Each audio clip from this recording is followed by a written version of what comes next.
हमारे पास है drug resistance. Bacteria जो है वो ड्रग रेजिस्टेंट बहुत नाम सुना हो गए हैं।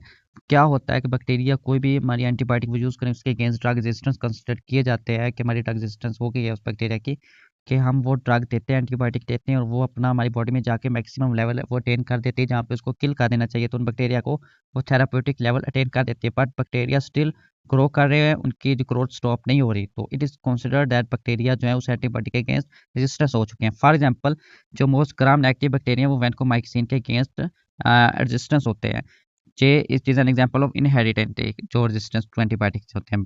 तो मोस्टली जो हमारी स्पीशीज़ है वो नॉर्मली पहले हम जब एंटीबायोटिक देते हैं वो उनको अगेंस्ट वो किल हो रही होती है, रिस्पॉन्स शो कर रही होती है हमारी बॉडी, लेकिन इवेंचुअली जो जर्म्स हैं वो अपना जो डीएनए वो चेंज कर लेते हैं और अपने जो स्ट्रेन्स न्यू बना देते हैं स्पॉन्टेनियसली, कि वो म्यूटेंट हो जाते हैं हमारी बॉडी के एंटीबायोटिक के अगेंस्ट, वो रिस्पॉन्स शो नहीं करते, उनकी फिर डेथ नहीं होती, तो हम कहते हैं वो ड्रग रेजिस्टेंस हो चुके हैं। नेक्स्ट है कि बैक्टीरिया कैसे ड्रग रेजिस्टेंस होते हैं। फर्स्ट है genetic alteration leading to drug resistance, कि वो अपना जो डीएनए उसको चेंज कर देते हैं, जो हमारी स्पेसिफिक एंटीबॉडीज है वो वाला डीएनए उसको रिकॉग्नाइज नहीं कर पाती न्यू वाले को, वो इफेक्ट शो नहीं करती। फिर है Altered expression of proteins in T drug resistance organisms. अब जो ऑर्गेनिज्म ड्रग रेजिस्टेंस हो गया वो किस तरह हो गया है, वो क्या करता है। फर्स्ट ऑफ ऑल वो करता है मॉडिफिकेशन ऑफ टारगेट साइट, जो हमारी टारगेट एंटीबायोटिक की जो ड्रग की टारगेट साइट होती है उसकी बैक्टीरिया या जर्म्स के ऊपर, वो उसको मॉडिफाई कर देता है। अगर मॉडिफाई हो गया तो वो हमारी ड्रग उसके साथ अटैच नहीं होगी और फिर वो इफेक्टिवनेस नहीं आएगी। फिर है डिक्रीज अकोमोलेशन, हमारी ड्रग जो बैक्टीरिया के अंदर जा रही है उसकी क्वांटिटी कम है एज कम्पेयर टू जो फ्लक्स हो रहा है बैक्टीरिया से बाहर ड्रग आ रही है उसकी, तो वो बैक्टीरिया के अंदर स्टे ही नहीं करेगी, तो इफेक्टिवनेस नहीं आएगी।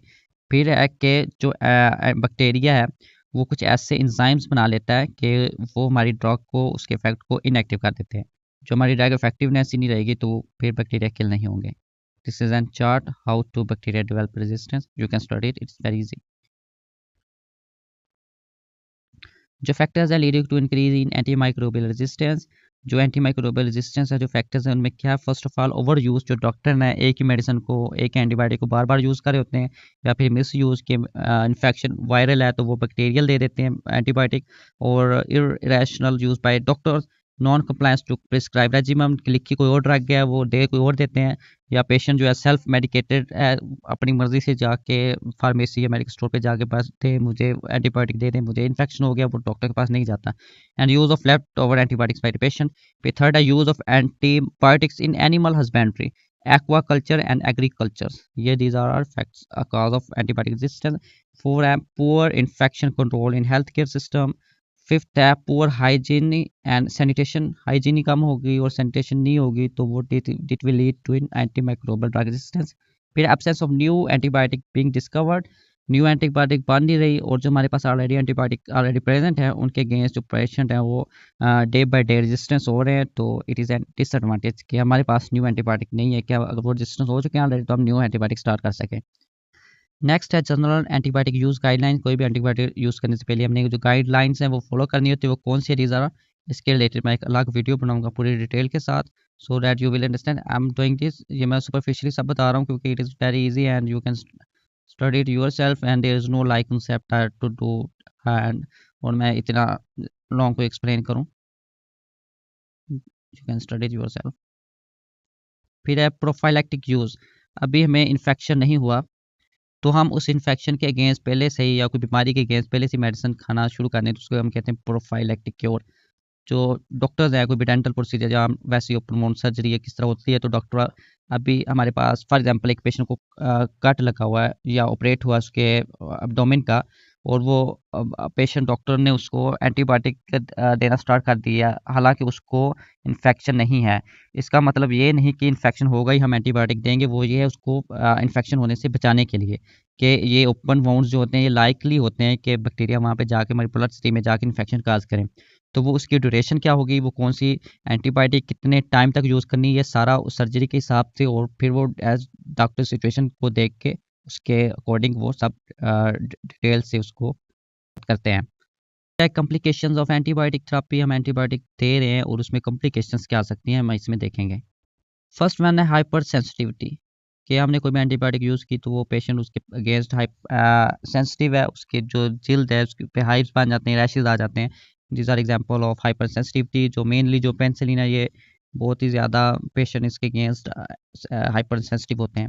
You can study hyper sensitivity होती क्या है कि जो हमारा इम्यून सिस्टम है जब हम एंटीबायोटिक यूज़ करते हैं तो उसके अगेंस्ट रिस्पॉन्स शो करता है, जिससे हमारा जो इट कैन बी फैटल अगर ये ज़्यादा सीवियर केस में हो जाए। तो व्हेन एवर अगर किसी पेशेंट को हाइपर सेंसिटिविटी हो, फ़ौरन वो मेडिसिन लेना स्टॉप कर दे और वो उसको फिर डॉक्टर के पास जाए, या वो मेडिसिन चेंज करे, या फिर एज डॉक्टर जिस तरह वो उसका सिनेरियो देख के सारा वो डिस्कस करें।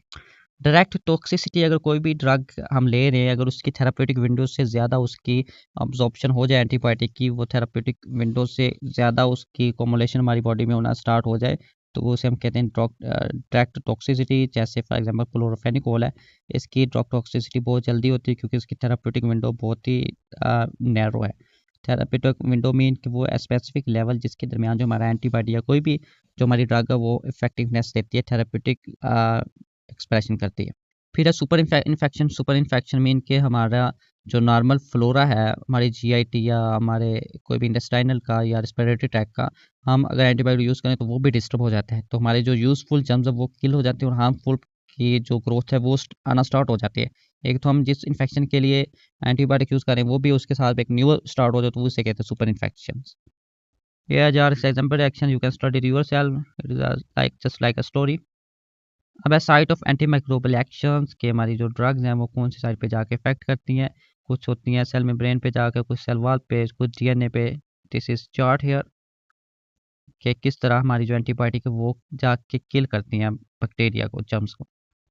ये आप एक बार देख लें। ये था हमारा एंटी माइक्रोबियल थेरेपी प्लान।